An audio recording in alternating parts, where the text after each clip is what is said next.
Tout commençait avec une voie dans un tunnel qui était construit pour des piétons. Ce tunnel reliait le centre-ville avec un terrain de sport. 8 ans plus tard, on a construit un trajet d'essai entre la place Étoile Italia et le centre-ville. Après 10 jours, ce trajet est devenu accessible au public. C'était encore les rames NT80 qui ont fait les circulations. Mais en 1959, enfin, il y avait des premières rames qui étaient construites spécialement pour le métro de Nouveau-Villiers. En plus, on a prolongé le nouveau trajet jusqu'à une école qui s'appelle École Sainte-Barbe. Ce trajet a pris le nom métro ligne M2 et l'autre trajet le nom M1. Les nouvelles rames ont pris le nom MF59.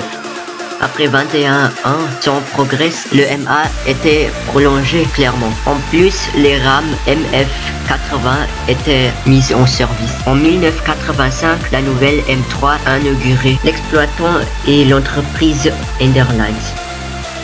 En 2001, le M3 était prolongé jusqu'au nouvel arrondissement qui s'appelle Place en Bois. C'est aussi la raison pour laquelle on a importé 22 MF01 de Paris pour le M3.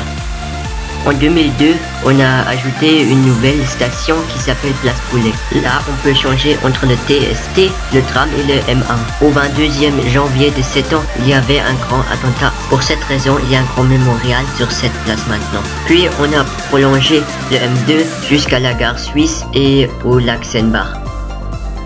Comme beaucoup de nouvelles maisons étaient construites dans le nord de la ville, les lignes M3 et M2 étaient prolongées encore une fois. De nos jours, le métro va aussi dans le tunnel de Châtelard avec la ligne 4 et 5. Finalement, le M2 va aussi au centre-ville de Seine-Bar.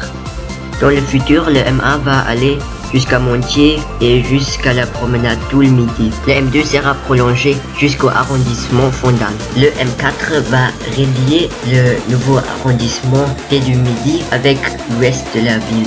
Le M5 va relier le village Châtelard au nouveau arrondissement Quai du Midi, au centre-ville et à l'aéroport NCA.